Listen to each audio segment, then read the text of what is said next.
नमस्कार, मी वैशाली सोनोने आर्यभट्ट औद्योगिक प्रशिक्षण संस्था बाळापूर येथे ड्रेस मेकिंगवर कार्यरत आहे। आज आपल्या ट्रेडमध्ये मी तुम्हाला कटोरी ब्लाउजची मापे कशी घ्यावी व ती कशी शिवावे हे समजावून सांगणार आहे। त्यानंतर त्याचं शोल्डर आहे आपलं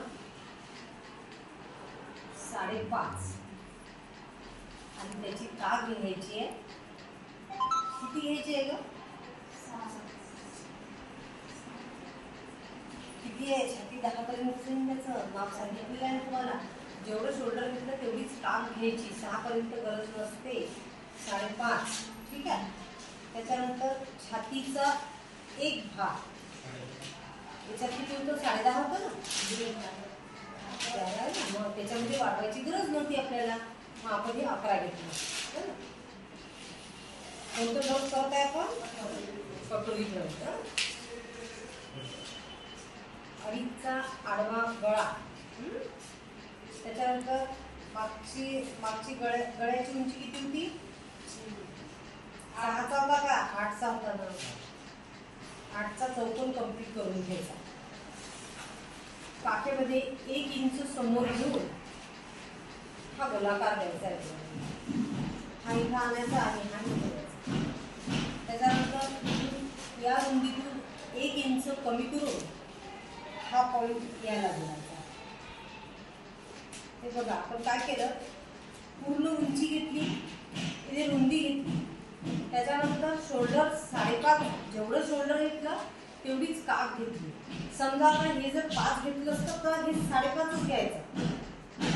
इथं 5.5 घेतलं, हे आता मी 5.5 घेतलं, पण इथे जर कमी असलं तर मग हे कमी नाही करायचं, तर हे 5.5च घ्यायचं। इथपर्यंत समजलं? हा चौकोन आखला म्हणजे हा जो गळ्याचा भाग असतो हा बाहेर जात नाही आणि गळा रुंदी वाढत नाही, चुकायचं काम होत नाही। इथं येतात मागची बाजू मागचा भाग पूर्ण कटिंग करून घ्यायचा।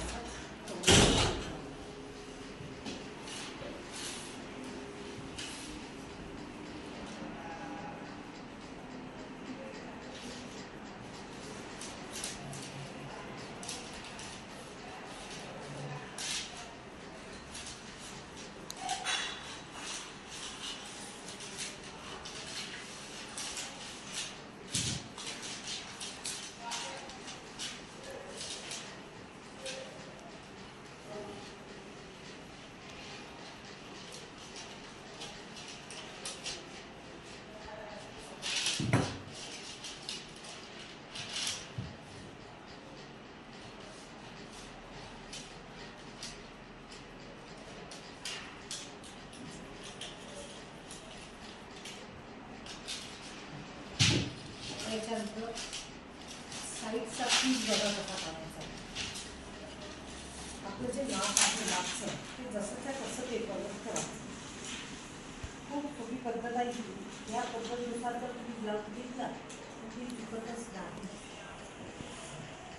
हा जसा तसा आकार आखून घ्यायचा पूर्ण आला। गळा मी इथून इकडे बाजूला घेतला, त्याच्यानंतर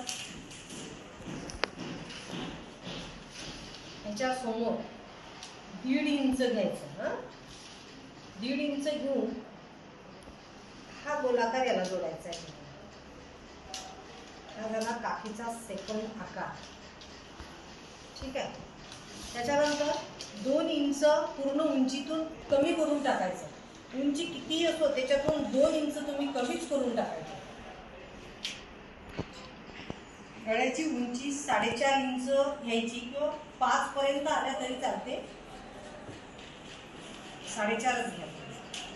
त्याच्यानंतर इकडे 2 इंच घ्यायचे परत, 1.5च्या समोर 2 आणि इकडून 5 इंच।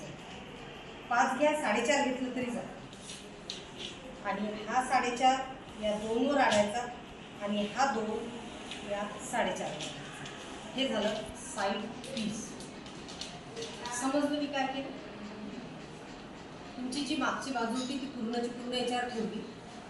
त्याच्यानंतर काखेकडे इथं 1.5 इंच घेतला, हा आकार दिला, 1.5च्या समोर परत 2 ठेवले, इथून 4.5 इंच घेतलं, हे 4.5 इंच घेतलं आणि हा आकार पूर्ण गोल शेपमध्ये दिला, कटोरीचा आकार. हे झालं साईड पीस.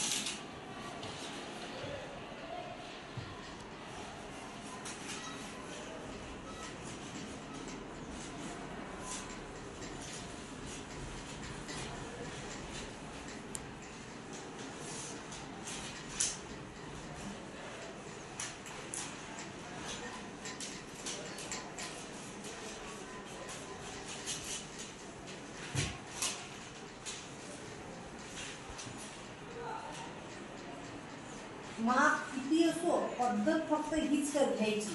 तुमचं ब्लाऊज चुकत नाही आणि आकारही बिघडत नाही. आता आपल्याला काढायची कटोरी. कटोरीमध्ये छातीचं माप किती होतं आपलं? 11 होतं ना, 11. क्रॉसमध्ये पेपर घ्यायचा. हा बघा पेपर ठेवला मी. आणि आपलं जेवढं ते छातीचं माप असेल तेवढं या पॉईंट पासून या पॉईंट पर्यंत मोजायचं. बघा आपण आलं माझं. हे असंच असं आपलं पहिले पाहून घ्यायचं.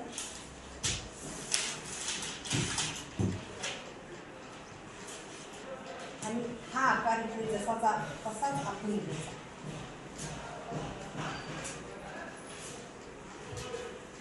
त्याच्यानंतर इथे हा गळा द्यायचा.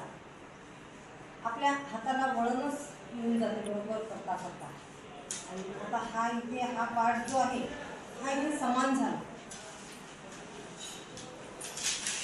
समान न होता इथे क्रॉसमध्ये घ्यायचं. 1 इंच वर जाऊन इकडे यायचं आणि हा याला मिळवायचा. म्हणजे ह्या मापापासून तुमचं अर्धा इंच खाली आलं पाहिजे. या मापातून 1 इंच कमी करायचा आणि हे माप याला जोडायचं. म्हणजे एका बाजूनं उंच आणि दुसऱ्या बाजूला खाली.